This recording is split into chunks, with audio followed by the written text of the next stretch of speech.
Hello friends, welcome back to our channel. டெய்லியும் ஒரே மாதிரி இட்லி தோசையா சாப்பிட்டு போர் அடிச்சு போய் இருக்கீங்களா? அப்ப நம்ம இன்னைக்கு ஒரு டிஃப்ரெண்டான ஹெல்த்தியான வெயிட் லாஸ் பிரேக்ஃபாஸ்ட் ரெசிபி செஞ்சு சாப்பிடலாமா? அச்சச்சோ, வெயிட் லாஸ் ரெசிபியா, இது நம்மளுக்கு ஒத்து வராது அப்படின்னு சொல்லிட்டு வீடியோ விட்டு குவிட் பண்ணிட்டு வெளில போயிடாதீங்க. இது வெயிட் லாஸ் பண்றவங்களுக்கு மட்டும் இல்ல, குழந்தைகள் முதல் பெரியவங்க வரைக்கும் எல்லாருமே சாப்பிடக்கூடிய டேஸ்டியான ரெசிபியும் கூட.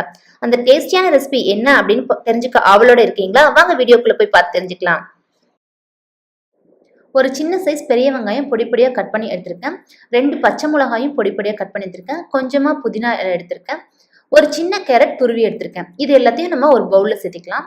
நான் கொத்தமல்லி இலை இல்லை அப்படிங்கிறதுனால புதினா சேர்த்திருக்கேன். உங்களுக்கு கொத்தமல்லி இலை புதினா எது விருப்பமோ அதை எடுத்துக்கலாம். அடுத்து இது கூட சால்ட் சேர்த்திக்கலாம். நான் இன்னைக்கு 3 எக் எடுத்துக்கிறேன், அதனால அதுக்கு தேவையான அளவு சால்ட் எடுத்துக்கிறேன். ஒரு 1/4 டீஸ்பூன் அளவு மஞ்சள் தூள் சேர்த்துக்கலாம். கொஞ்சமாக பெப்பர் க்ரஷ் பண்ணி போட்டுக்கலாம். இதெல்லாமே சேர்த்து நல்லா மிக்ஸ் பண்ணி எடுத்துக்கலாம். மஞ்சள் தூள் எதுக்காக சேர்த்துறேன்னு பார்த்தீங்கன்னா, எக்கோட ரா ஸ்மெல் தெரியாது, அதுக்காக தான். அடுத்து நான் எக்கு உடச்சி இதில் சேர்த்திக்கிறேன். 3 எக்கு நான் இன்னைக்கு எடுத்திருக்கேன். இதெல்லாமே சேர்த்து நல்லா மிக்ஸ் பண்ணி எடுத்துக்கலாம். இப்போ நல்லா மிக்ஸ் பண்ணிட்டோம், இது இருக்கட்டும்.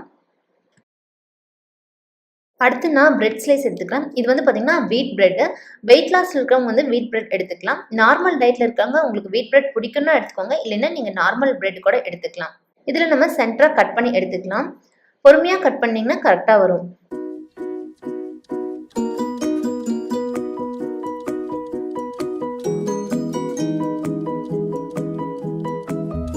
இந்த மாதிரி கட் பண்ணி எடுத்துக்கோங்க. ஒரு தோசைக்கல்ல 1 டீஸ்பூன் அளவு நெய் சேர்த்திக்கலாம். அடுத்து நம்ம கட் பண்ணி வச்சிருந்த பிரெட் ஸ்லைஸையும் இதில் வச்சுக்கலாம். எக்ல ஆனியன் கேரட் எல்லாம் போட்டு மிக்ஸ் பண்ணி வச்சிருந்தோம் இல்லைங்களா, அந்த மிக்ஸை வந்து இந்த கேப்ல ஃபில் பண்ணிக்கலாம். அடுத்து நம்ம கட் பண்ணி எடுத்திருந்தோம் இல்லையா, அந்த பீஸை இதுக்கு மேலே வச்சுக்கலாம். குழந்தைகளுக்கெல்லாம் கொடுக்குற மாதிரி இருந்துச்சுன்னா இந்த எக் மிக்ஸ் மேலே கொஞ்சமாக சீஸ் துருவி போட்டு அதுக்கப்புறம் இந்த கட் பண்ண பீஸை வச்சுக்கலாம். டேஸ்ட் ரொம்பவே சூப்பராக இருக்கும். இதுக்கு மேலே இன்னொரு டீஸ்பூன் அளவு நெய் சேர்த்திக்கலாம். ஃப்ளேமை சிம்லேயே வச்சு நல்லா ப்ரெஸ் பண்ணி விட்டு 2 சைடும் திருப்பி போட்டு குக் பண்ணி எடுத்துட்டோம்னா சூப்பரான வீட் பிரெட் ஆம்லெட் ரெடி. சாப்பிடாம பட்னி இருந்து வெயிட் லாஸ் பண்றதெல்லாம் வந்து பாத்தீங்கன்னா ஹெல்த்தியே கிடையாது. இந்த மாதிரி டேஸ்டியா ஹெல்த்தியா செஞ்சு சாப்பிட்டு நல்ல ஒர்க் அவுட்ஸ் பண்ணி அதுக்கப்புறமா உங்களோட வெயிட் லாஸ் கோலை அச்சீவ் பண்ணுங்க. இதே மாதிரி நீங்களும் செஞ்சு பார்த்துட்டு உங்களோட ஃபீட்பேக்கை கமெண்ட் செக்ஷன்ல சொல்லுங்க. Health is wealth. ஹெல்த்தியா சாப்பிடுங்க, வெல்த்தியா இருங்க. இந்த வீடியோ பிடிச்சிருந்தா லைக் பண்ணுங்க, ஷேர் பண்ணுங்க. நம்ம சேனலை நீங்க இன்னும் சப்ஸ்கிரைப் பண்ணலையா? சப்ஸ்கிரைப் பண்ணலைன்னா சப்ஸ்கிரைப் பண்ணிட்டு மறக்காம பக்கத்துல இருக்க பெல் ஐக்கான் பட்டனை பிரஸ் பண்ணிட்டு அப்படியே ஆல்ங்கிற ஆப்ஷனையும் கிளிக் பண்ணி வச்சுக்கோங்க. அடுத்து இதே மாதிரி இன்னொரு இன்ட்ரெஸ்டிங் ஹெல்த்தி ரெசிபியோட உங்களை எல்லாம் மீட் பண்றேன். Thank you friends.